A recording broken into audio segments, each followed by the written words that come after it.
আজকে পুরনো দিনের একটা সাবেকি রান্না নিয়ে হাজির হয়েছি, যেটা আমার মা বানিয়ে দেখাবে। আজ আমার মা আপনাদের বানিয়ে দেখাবে নিরামিষ মোচার ঘন্ট। মোচা কাটার পদ্ধতি সহ কিভাবে মোচার ঘন্টটা নিরামিষভাবে বানাবেন সেই রেসিপি আজকে পুরো ভিডিও জুড়ে থাকবে। তাহলে ভিডিওটা প্লিজ আমার সাথে দেখতে থাকুন। দেখতেই পাচ্ছেন, প্রথমে মোচার খোলাগুলোকে একে একে ছাড়িয়ে নিয়ে মোচার যে ভেতরের ফুলগুলোকে বার করে নেওয়া হয়েছে। তারপর ফুলের মধ্যে মোটা যে একটা ডাঁটা থাকে সেই ডাঁটাটা আর একটা পাতলা একটা আস্তরণ থাকে, যেটা অনেকটা মাছের আঁশের মতো দেখতে হয়, সেটা কিন্তু ফেলে দিতে হবে। লম্বা ওই ডাঁটাটা আর মাছের আঁশের মতো যে পাতলা আস্তরণটা থাকে সেটা মোচার ফুল থেকে বাদ দিতে হবে। না হলে কিন্তু ওই সমেত যদি মোচাটা রান্না করা হয় তাহলে কিন্তু পেটের প্রবলেম হতে পারে। আমাদের মা ঠাকুমারা এরমভাবেই কিন্তু মোচা ছাড়িয়ে বঁটিতে মোচা কাটতো। আর একটা ছোট্ট টিপস দিয়ে রাখি, মোচা কাটার সময় যে জলে মোচাটা তোমরা ভেজাবে সেই জলের মধ্যে কিন্তু একটু তেঁতুল দিয়ে রাখবে, তাহলে কিন্তু মোচার যে কষটা সেটা সবটা বেরিয়ে যাবে। তেঁতুল দেওয়া জলের মধ্যে মোচাগুলোকে ছাড়িয়ে একদম মিহি করে কুচিয়ে নেওয়া হয়েছে। তারপর মোচাটাকে সেদ্ধ করে নেওয়া হচ্ছে। এখানে কড়াইয়ের মধ্যে 2 কাপ জল দিয়ে দেওয়া হয়েছে। জলের মধ্যে দেওয়া হলো নুন, তারপর দিয়ে দেওয়া হচ্ছে অল্প একটু হলুদ গুঁড়ো। মোচাটাকে দিয়ে দেওয়া হচ্ছে। প্রেসার কুকারের মধ্যেও কিন্তু 3টে সিটি দিয়ে নিলেই মোচাটা খুব সহজেই সেদ্ধ হয়ে যায়। যেহেতু আগেকার যুগে প্রেসার কুকারের প্রচলন একটু কম ছিল, মায়েরা কাঠের উনুনে এরমভাবে কড়াইয়ের মধ্যেই সব কিছু রান্না করতো, তাই এটা কড়াইয়ের মধ্যেই সেদ্ধ করে আমার মা রেসিপিটা দেখাচ্ছে। এবার মোচাটাকে ঢাকা দিয়ে দেওয়া হয়েছে। মোটামুটি 10 থেকে 15 মিনিট একটু ফুটিয়ে নিই গরম জলে, মোচা খুব ভালোভাবে সেদ্ধ হয়ে যায়। মোচাটা জল ঝরিয়ে রেখে দেওয়া হয়েছে। তারপর কড়াই পরিষ্কার করে 3 চামচ সর্ষের তেল গরম করে নেওয়া হচ্ছে। এই মোচার ঘন্টতে আমার মা বড়ি ব্যবহার করবে, যেটা কলাইয়ের ডালের বড়ি। বড়িগুলোকে গোটা অবস্থাতেই একটু ভেঙে নেওয়া হয়েছে। তারপর এই ভাঙা বড়িগুলোকে সর্ষের তেলের মধ্যে লাল লাল করে ভেজে নেওয়া হচ্ছে।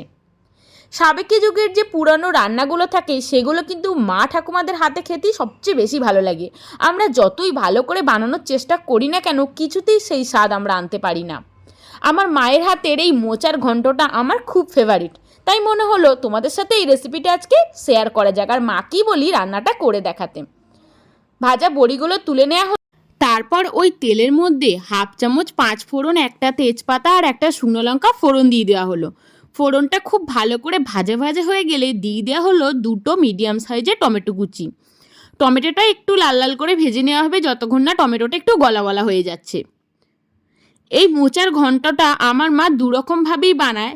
একটা বানায় আমিষ, যেটাতে পেঁয়াজ রসুন যায় বা চিংড়ি মাছ যায়, আর একটা পুরো নিরামিষ, যেটা এরমভাবে বড়ি ভাজা দিয়ে বানানো হয়। দুটোই কিন্তু আমার খুবই প্রিয়। অল্প একটু নুন দেওয়া হলো যাতে টমেটোটা একটু গলা গলা হয়ে যায়। মশলা বলতে শুধুমাত্র আদা, কাঁচা লঙ্কা আর জিরে বাটা এখানে ব্যবহার করা হবে।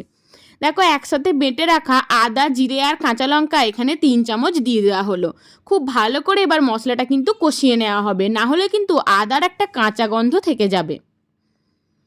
তারপর একে একে শুকনো মশলার মধ্যে এখানে দিয়ে দেওয়া হলো 1/2 চামচ জিরে গুঁড়ো, 1/2 চামচ ধনে গুঁড়ো, হলুদ গুঁড়ো আর কাশ্মীরি লঙ্কার গুঁড়ো। তখন কিন্তু শুকনো লঙ্কা বাটাটাই ব্যবহার করা হতো, সেটা টেস্টটা বা কালারটা আরও সুন্দর আসতো। খুব ভালো করে মশলাটা কষা কষা করে নিয়ে সেদ্ধ করে নেওয়া মোচাটা এবার কিন্তু দিয়ে দেওয়া হলো। মোচা দিয়ে কিছুক্ষণ খুব ভালো করে কষিয়ে নিতে হবে, যতক্ষণ না মোচাটা একটু মাখো মাখো হয়ে যায়। মশলার সাথে মোচাটা একটু খুব ভালো করে কষিয়ে নেওয়া হচ্ছে।